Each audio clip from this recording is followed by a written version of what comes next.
Welcome to another OU Insider Visor Sooners pregame podcast. You didn't sleep much last night, did you, Brandon? I am out, bro. I can tell you're a little delirious. I am out. All right. Featuring Travis Davidson and our guy. Wow, my voice is even gone. Our guy, Parker Thune.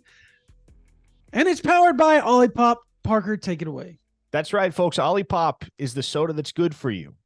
Comes in 16 delicious flavors, all natural sweeteners, all natural flavors, nothing artificial in one of these cans right here. Never more than 5 grams of sugar. Always got 9 grams of fiber plus prebiotics to enhance digestive health. Check them out at drinkolipop.com and use promo code CHAMPU20 to grab 20% off your first order. Quit drinking soda, folks. Drink Olipop instead. You can have your cake and eat it too by enjoying a soda that tastes exactly like the classics you're used to, but that comes without all the health detriments. Boom. All right. So I'm just going to leave this disclaimer out there. If I sound like I am an idiot like normal, but just a little bit 10 times more of an idiot, it's because I haven't slept very much in the last few days, thanks to baby girl Ava.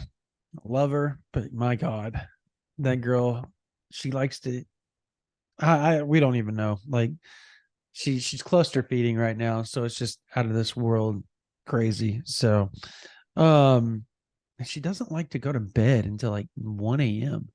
I don't know what her problem is. Tends to be how infants are, from what I understand. She sleeps all day, and then at like 1 a.m. she's like, all right, let's party. So, well, I forgot, dude. Like, God makes you forget. He makes you forget. I have an 11 and an 8-year-old, and I do not remember them being like this. So there you go.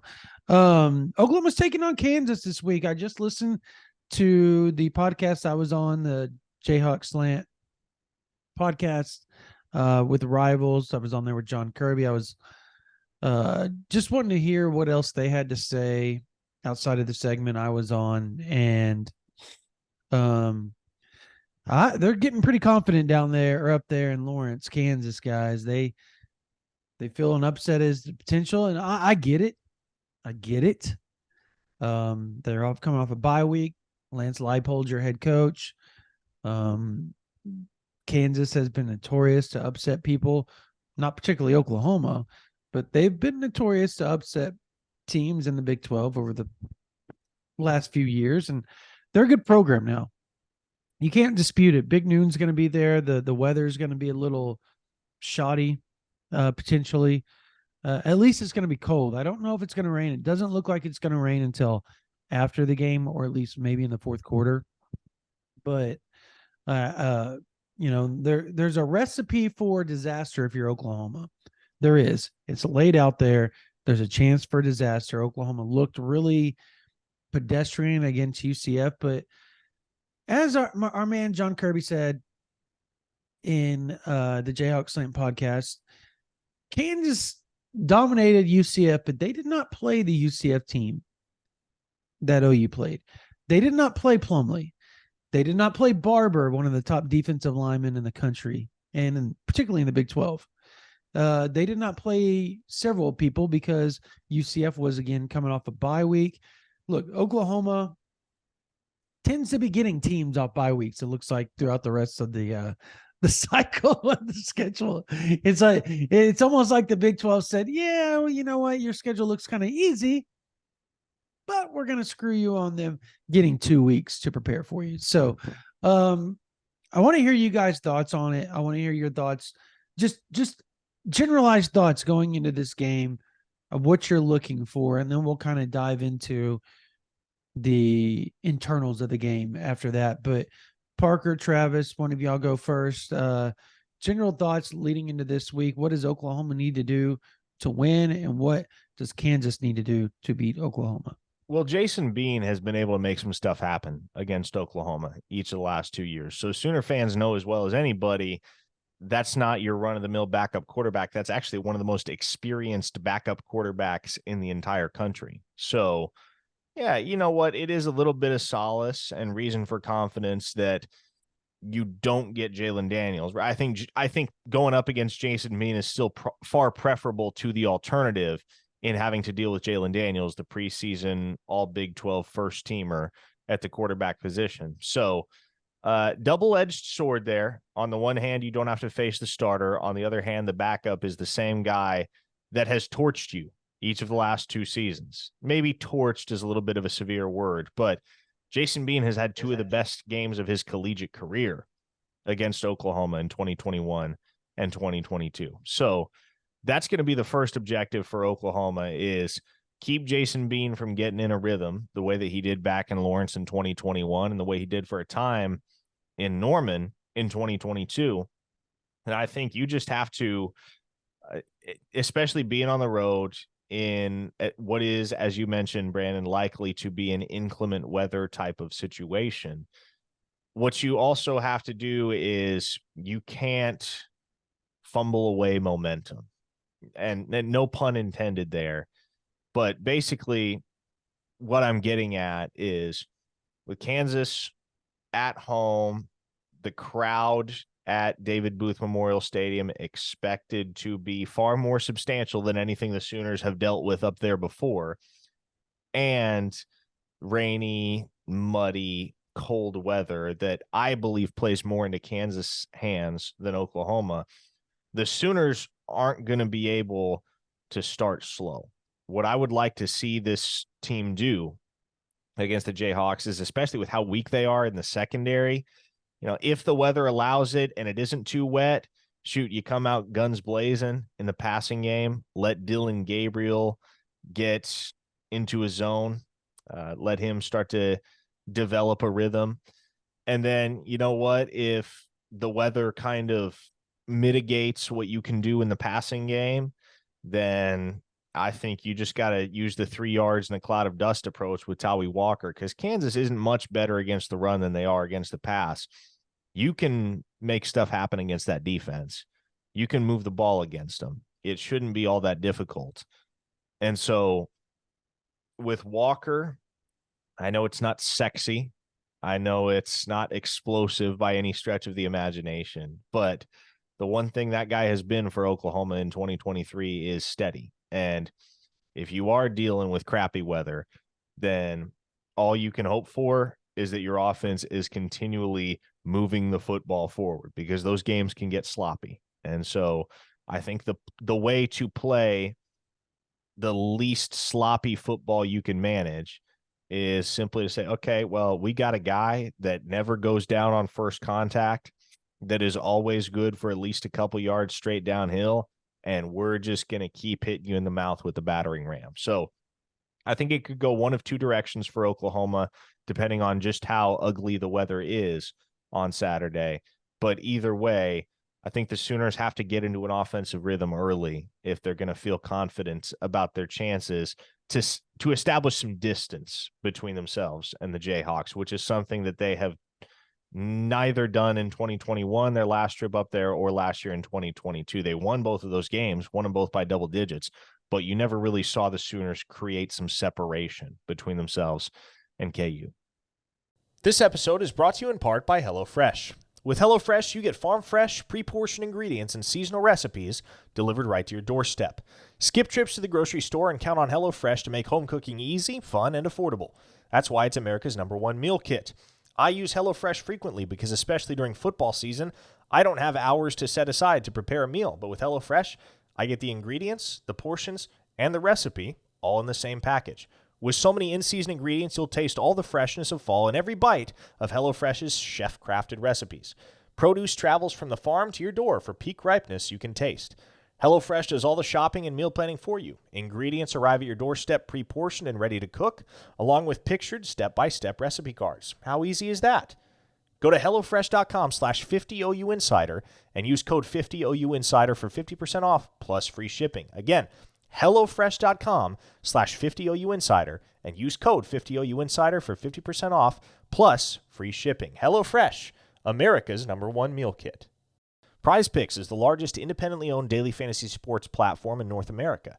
It's the easiest and most exciting way to play DFS. It's just you against the numbers. So instead of battling thousands of other players, including pros and sharks, you pick more than or less than on 2 to 6 player stat projections and watch the winnings roll in. Prize Picks is the most fun I've had, winning up to 25 times my money this football season.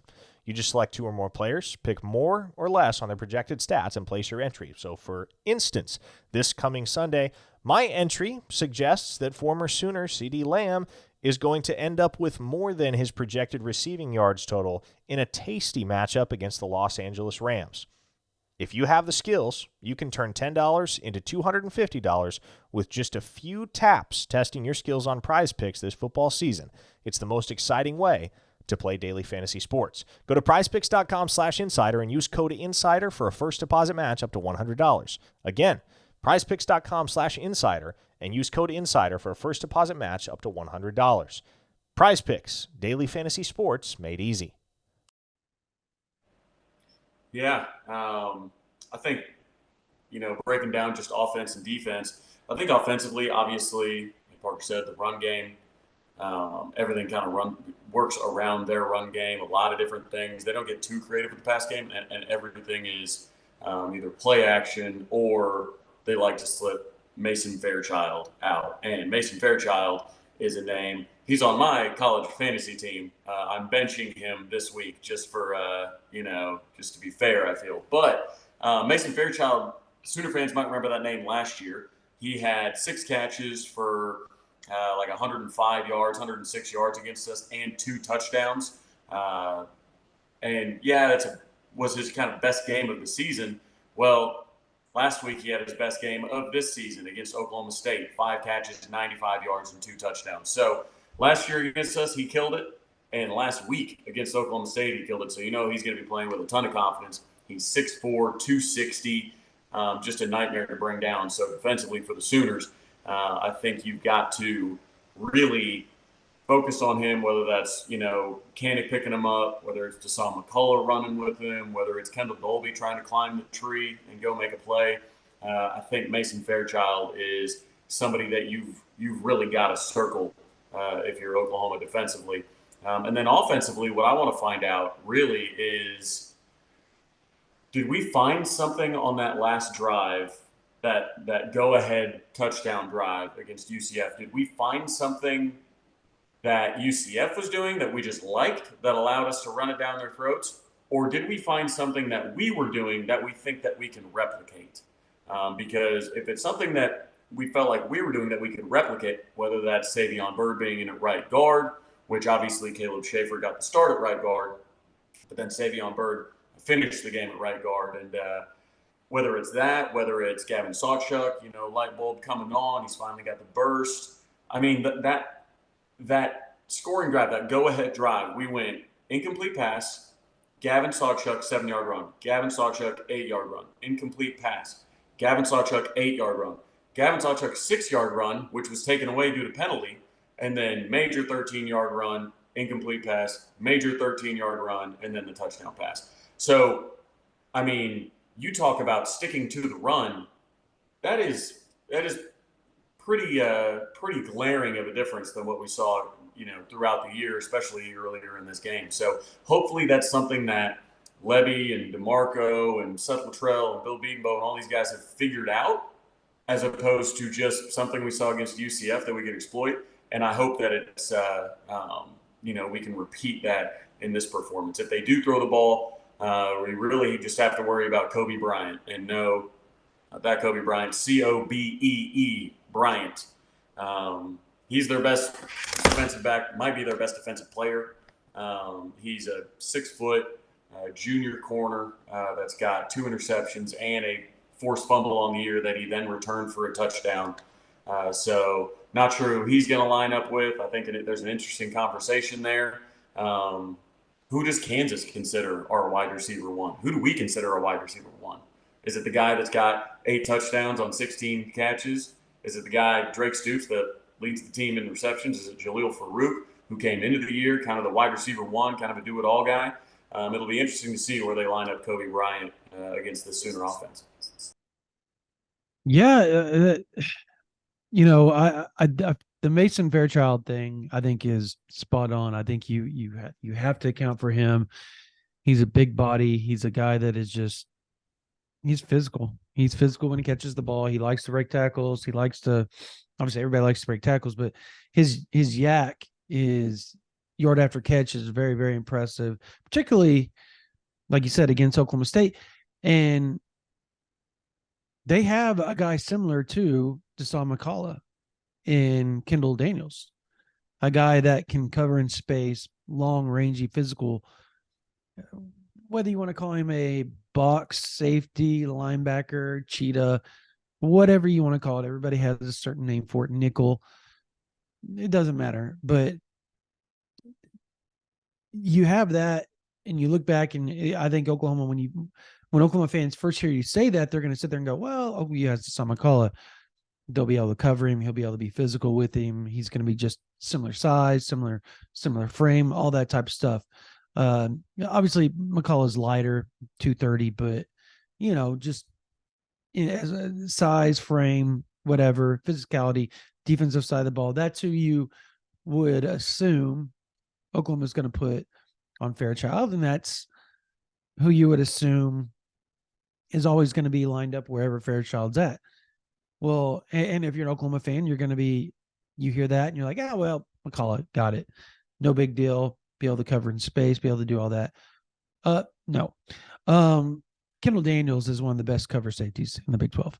And that dude struggled against him. So if he's struggling, McCullough isn't exactly as good as he is in the box and as good as he is in the run game, and he's good as he is at blitzing. His weakness is pass coverage. So what I hear you saying here, Brandon, is Peyton Bowen. Okay. Well, the problem with that is I don't know that he's going to be available for very many snaps this week. He's still got that high ankle sprain. According to sources I talked to, they don't think he's going to be 100% until maybe Oklahoma State, maybe West Virginia. So he only got 3 snaps last week. Of course, he got a big sack in those 3 snaps, but he's going to be limited. I don't foresee the 25 snaps that he was averaging leading up to the UCF game taking place. Now, 10, 15, probably, as long as he doesn't he was on pace last week to do that exact same thing that I just said, get 10, 15 snaps. They were still going to hold him back a little bit. And then he went out and walked through and tweaked his ankle again.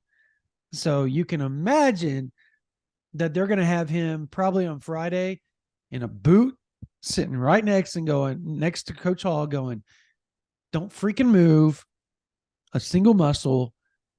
Listen to what I'm telling you. Watch what they're doing in your spots where you're going to be, and make sure you take mental notes and physical notes potentially so that you understand what you need to do on Saturday." You would rather him tweak it on Saturday than going into the game, because on Saturday, the adrenaline is going to be rushing. Probably won't feel it as much with a tweak. Friday walkthrough, yeah, you're going to feel it, and it's going to be stiff come Saturday morning. And that's essentially what happened. So I don't know that Peyton Bowen's Kendall Dolby would be my pick at this point. If you have to do it. I mean, unfortunately, Kendall Dolby's not exactly big in the britches. So he's not quite Deshaun McCullough's size. So this is where Justin Harrington is missed, by the way, in a major, major way for Oklahoma.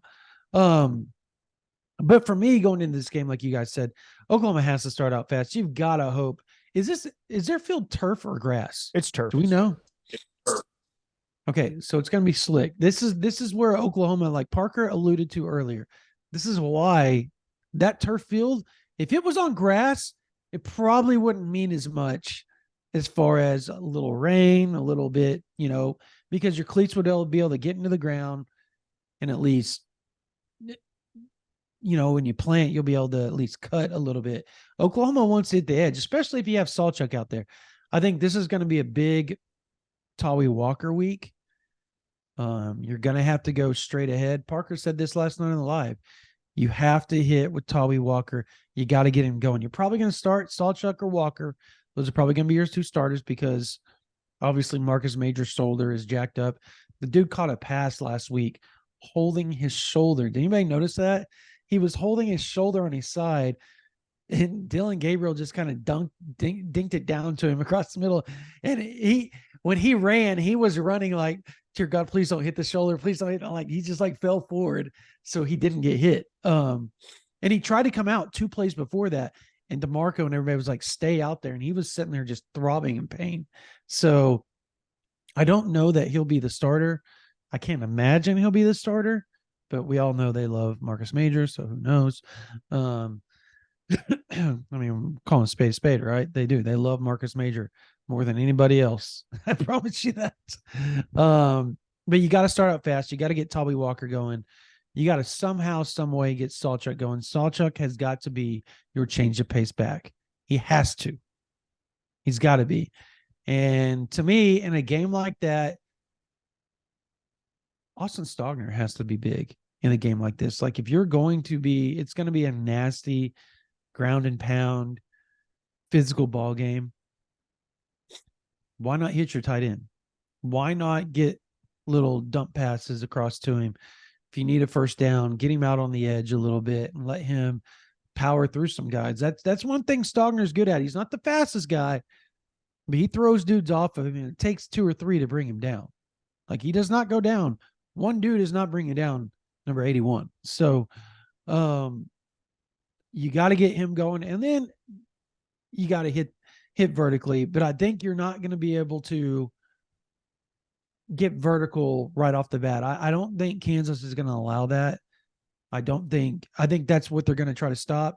So you really do have to get the run game. Defensively, I mean, you got to give Jason Bean different looks. You got to make him confused. You got to make him uncomfortable. I'm stating the obvious here, and that's what Brent Venables is good at. But you've got to be disciplined on defense. You have to be gap sound with them. You cannot be over pursuing, because they do a lot of Oklahoma, ironically, is playing back-to-back teams that lead the nation in trick plays. Did y'all know that? Yes. Okay. Well, again, we've been talking about how similar they are offensively, not really structurally, but how they do things are very similar as far as trick plays, misdirection, eye candy, that type of stuff, but they do it differently than what UCF does. You got to be gap sound. You got to be structurally sound. But at the same time, you got to give Jason Bean different looks and make him super uncomfortable. And if you can do that, I think Oklahoma goes out and they win. This episode of the OU Insider Under the Visor podcast is brought to you in part by BetterHelp. Do you ever feel like your brain is getting in its own way?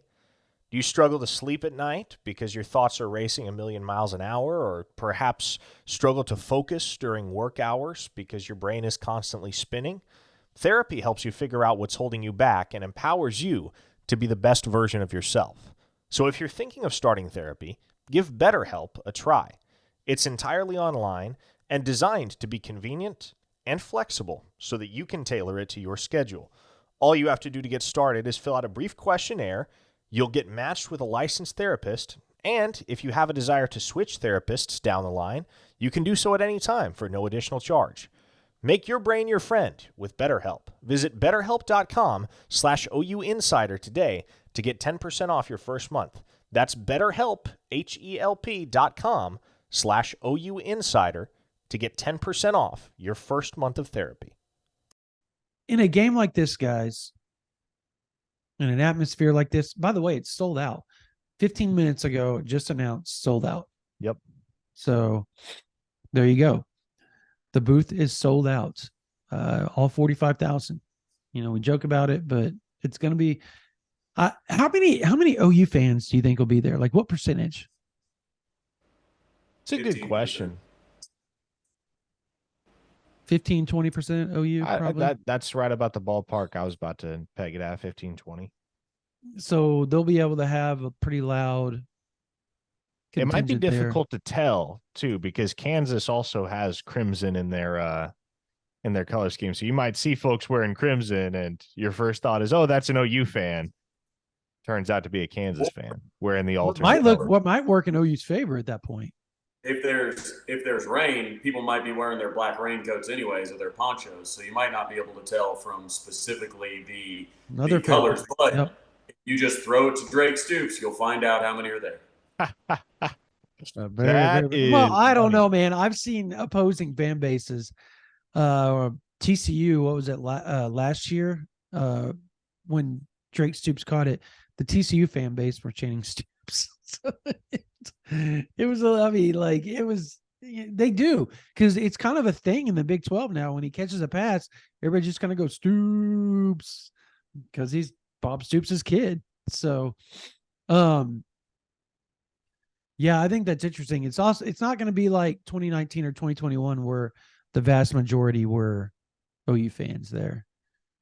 The atmosphere is going to be quite different. Do you all remember? I want to blast from the past here real quick.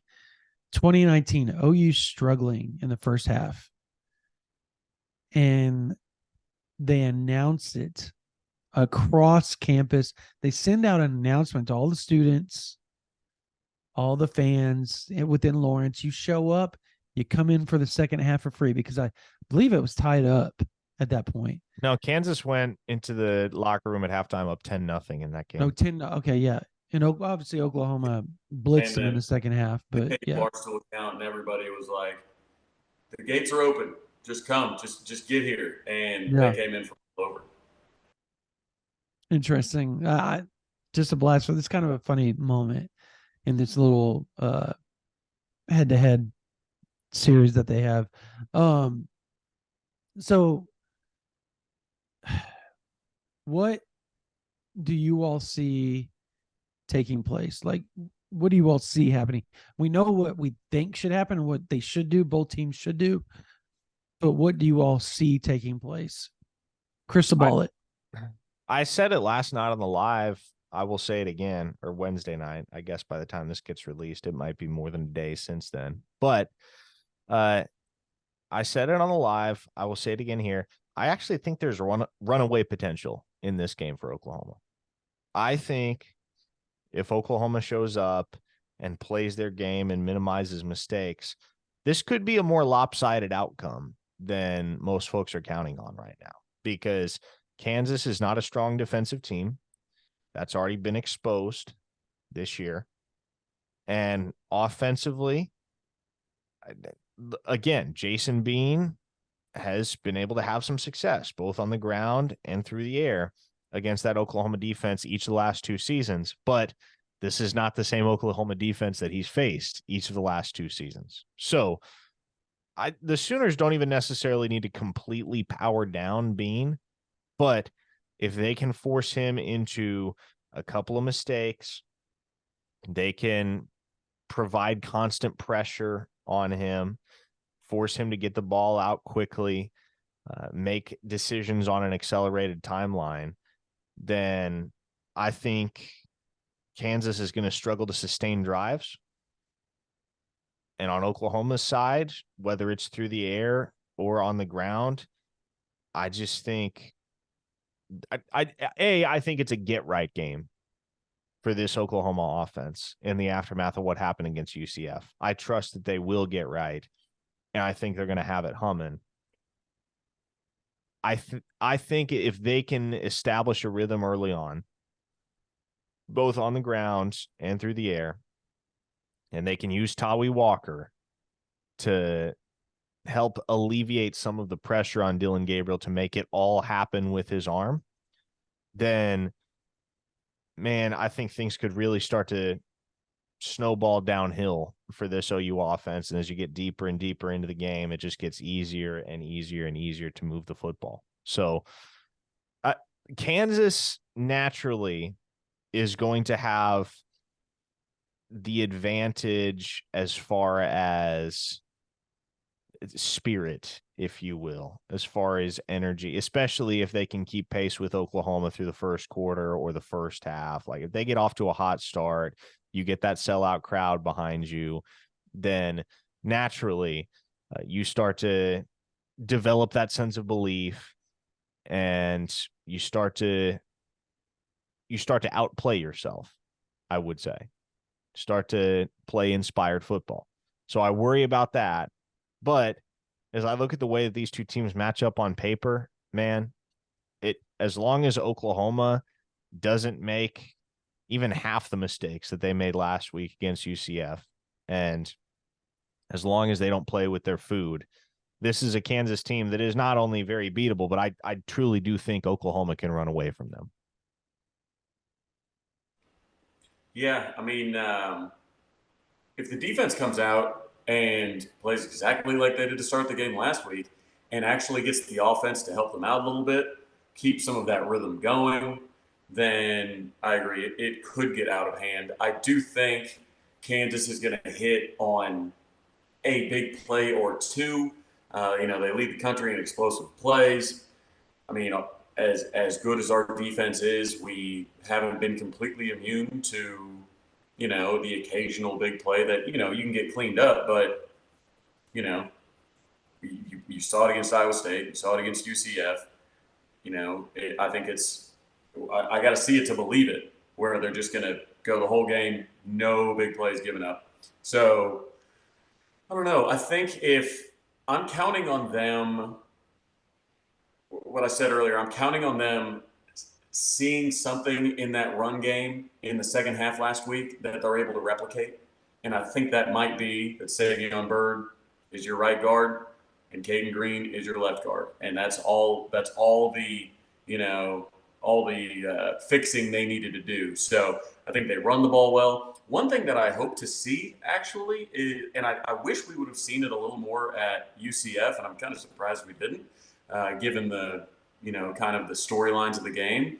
Dylan Gabriel, on a rewatch, I counted 4 different times where he could have kept the ball and ran it himself, just wide open spaces. So I think probably that's something that him and Levy looked at, on film this week. And if they're able to get the run game going, with those running backs, I think this has an opportunity where Dylan can rack up over 50 yards rushing by himself by just keeping the ball on some design runs. We saw it against Texas. I mean, those designed runs, he's got great vision. He can get to the next level. He's not going to run away from the secondary, but he's got the longest run of the season again. Last year, he had the longest run of the season. He's already got the longest run of the season. I don't know the last time that the quarterback at Oklahoma had the longest run of the season 2 years in a row, but gentlemen, we're on pace for that. So, like I said, I think they're heavy behind the run game. And you think back to weather-wise, you think back to West Virginia last year, and Dylan still threw the ball 27 times. So I don't think this is going to be a situation where, well, weather stinks. We can only throw the ball 10 times. Like, this is still going to be an offense that looks to spin it. So I think it's decently close, because I do think that Kansas hits on a big play or two. But yeah, I've got a marginally comfortable win coming.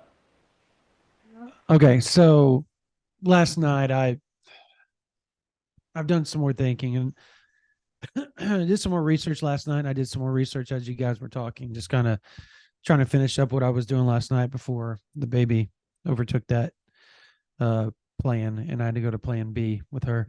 But that didn't sound right, actually. So anyways, but Travis got it. Plan B joke. Yeah. Okay. Anyways, what the biggest difference is between Oklahoma and Kansas when it comes to their defenses? Like, if you were thinking one statistic, what would be the biggest difference? Outside of turnover margin. We all know that Oklahoma is second in turnover margin. They're I'm going to take a stab at this first in tackles for losses in the nation, all that type of stuff. Go ahead. It's got to be interceptions, right? No, well, I'm getting away from the obvious is what I'm getting at. Get away from the obvious: interceptions, tackle for loss, sacks, all the stuff that Oklahoma's great at. Like, get away, because there's something that they are really, really good at that nobody talks about. Like, Oklahoma is almost they're actually elite at this. When I say elite, I'm talking top 10 in in the country at it. On Like, defense, Yeah. like pressure rate? I don't know. Like, how obscure are we getting here? It's not Right. super obscure, but it's a very, very big deal when it comes to winning a football game and how you do. It's a stat that people stop rate. say what? Is it stop rate? Stop rate as far as what? Well, I mean, stop rate is its own stat, but we'll go with I don't know, third down defense. Correct. Yes, third down defense. All right. So Oklahoma is 6th in the nation in third down defensive conversion percentage. Take a stab at it without looking? What do you think the percentage is that Oklahoma gives up a first down on third down? Take a stab, anybody. 35%. It's lower than that. Wow. Okay. 25%. A little bit higher than that. 30. Let's Split just- the difference. 28% is correct, Travis. Great, good Google. No, you just got me there. All right. Parker does- with it. Anyways, fair enough. All right. So 28%. Kansas is 107th at 45%. So I think that plays big on Saturday, huge on Saturday. As long as Oklahoma can get them in a 3rd and 4, 3rd and 5, I will even go 3rd and 3. How about that? If you get them a 3rd and 3 to a third and long situation, Oklahoma has the advantage. They have the advantage in this game. It's a huge advantage. That's where Brent Venables' creativity, that's where his confusion, that's where his ability to, scheme up really good plays for the defense. And not only that, and concepts, and not only that, that's where you start to see talent over talent, right? Like, it doesn't get where Leipold is concepting up against Oklahoma's defense or scheming up against Oklahoma's defense.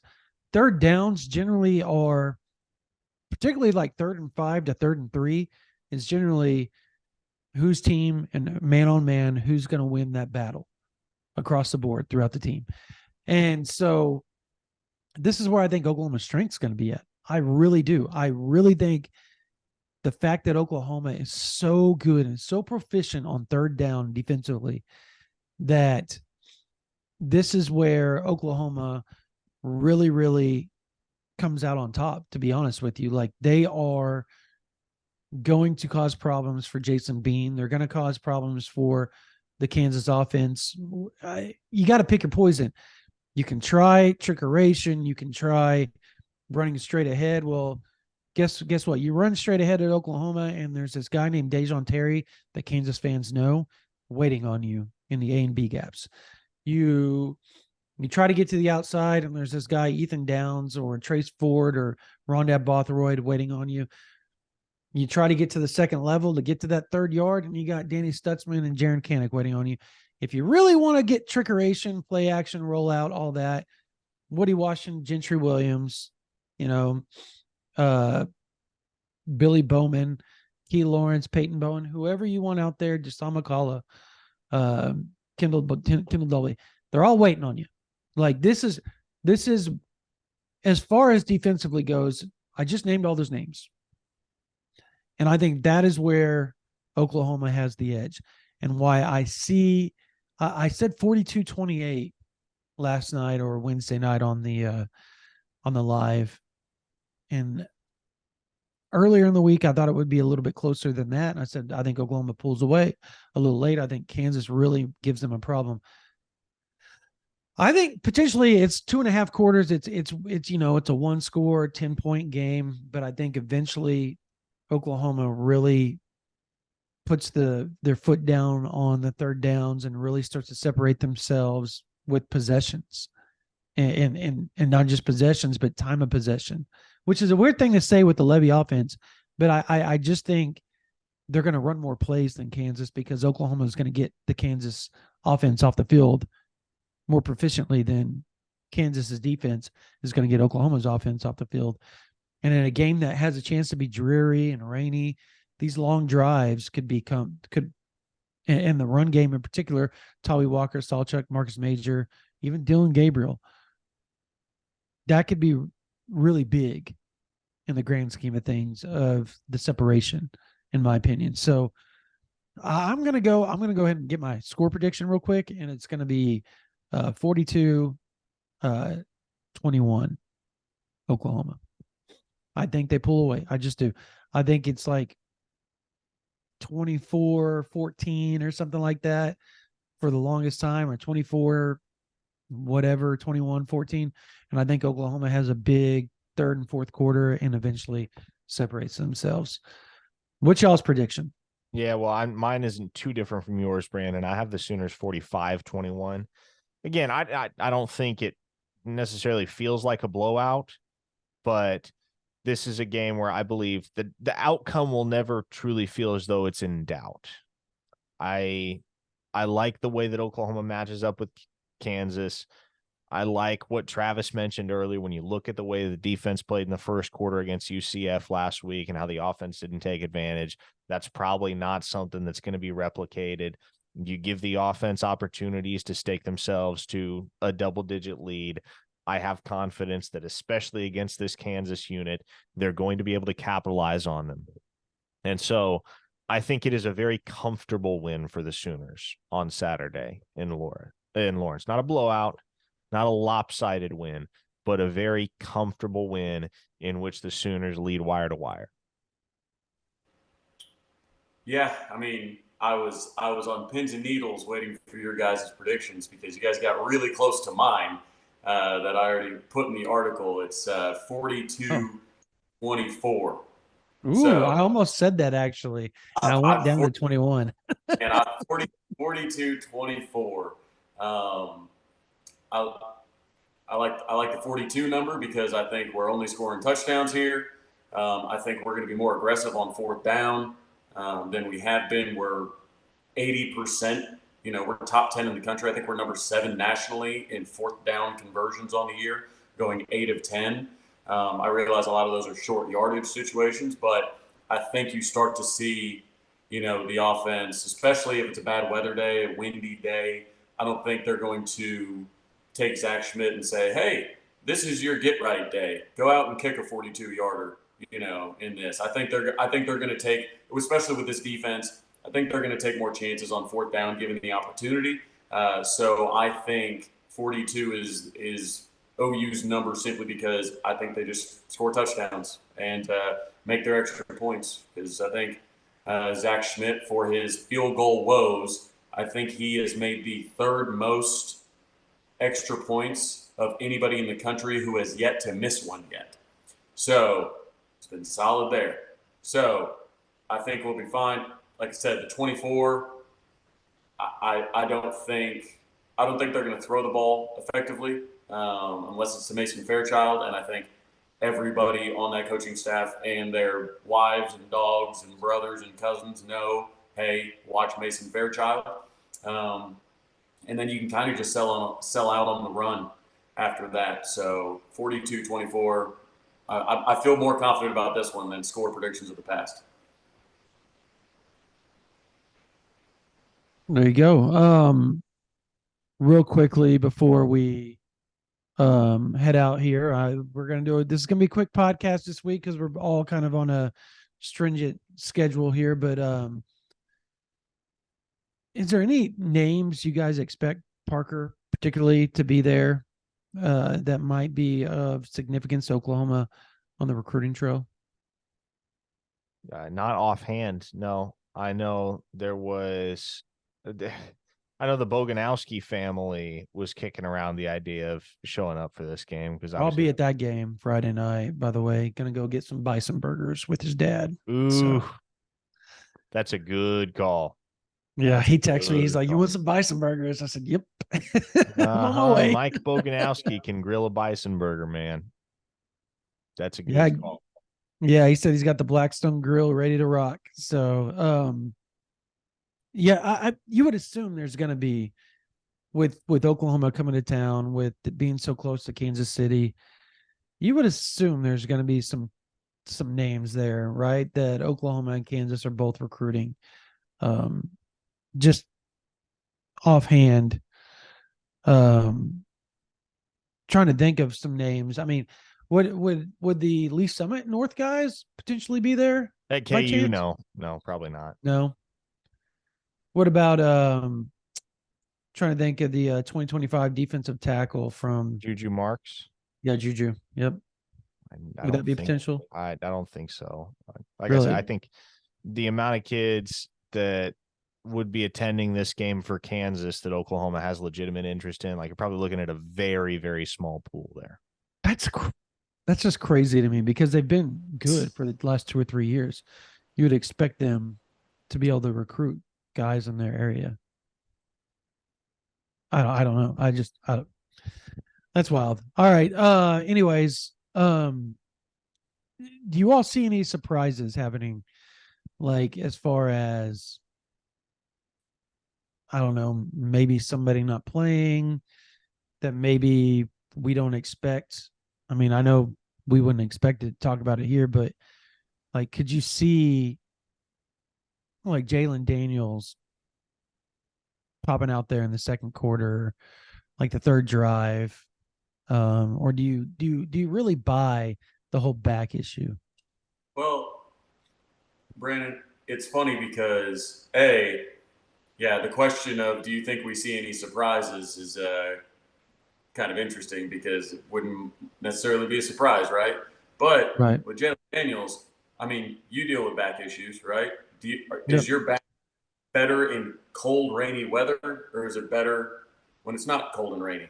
No, Because this whole I got arthritis from football and the military, so like this whole my shoulder and back has just been right. just it sucks lately. Like it's awful. So if we are buying that Jalen Daniels is having, back tightness issues and back issues that he's had apparently his whole life, I don't think that a cold weather game would be the one where they'd be like, look at this guy, just having a real good back day today. I don't think that's necessarily the case. Um, Other than that, I don't think there's any secret weapon type situation as far as Oklahoma goes. I mean, we were all kind of surprised, Tawee wasn't out there last week in pregame, but I don't know. Nobody on my radar. Gotcha. All right. I guess that's gonna do it, man. This was a real quick, thorough pregame podcast. Or, we tried to get straight to the point with you guys. I hope you guys enjoyed it. If you're not a member of OU Insider, we've got a lot of information over there right now. A lot of team coverage with Jesse, Brian. We got a lot of recruiting coverage with Parker and myself. There's a lot of 25, 24 stuff that's going on behind the scenes that we've thrown some notes out there. I got a chat going. I think we're 50, 60 questions in already, and we're going to keep it rolling. So, and we're always on there talking. Travis has his Grill Boy pregame that he always does coming up. Is it up tomorrow? Correct? Will be up tomorrow. It should be up today. I sent it to Jesse to edit last night. He said he'll have There it you up go. today. There you go. If you're listening to this on a Thursday or Friday, Travis's Grill Boy pregame storyline and everything that he writes about every week will be up. It's always a really interesting read, and that is on OU Insider VIP. So you can go sign up right now, $9.99 a month or $99.95. We'll get you a whole year. So if you sign up on the 26th, 27th of October 2023, you get OU Insider all the way to 2024 and the October 26th, 27th days, whatever day you signed up. That means you'll get all the way through this year. You'll get the first National Signing Day. You'll get all the transfer portal stuff, the second National Signing Day. You'll get all the junior days. You'll get the bowl games, potentially playoffs, Big 12 title game potentially. This would be a fun year to be on OU Insider, by the way. And then you get all the way into the spring. You get the official visits. You get the Champion Barbecue, the Party in the Palace. You get all the unofficial visits during the spring game coverage, spring practice, fall camp, and then SEC, baby. OU's going to the SEC, and if you want to be ahead of the game, OU Insiders where to be. Also, sign up right here, or not, subscribe right here on this YouTube channel. Subscribe. We're already almost to 13,200 subscribers in a year and a half. What a day, what a day, what a day. We really appreciate you, Oklahoma Sooners fans, for joining us on all of our videos. And then obviously give us a 5-star good rating on whatever platform you listen to this podcast. All right, that's going to do it for this version of the OU Insider Under the Visor Sooners pregame podcast. For Parker Thune, for Travis Davidson, my name is Brandon Drum. You guys have a blessed day.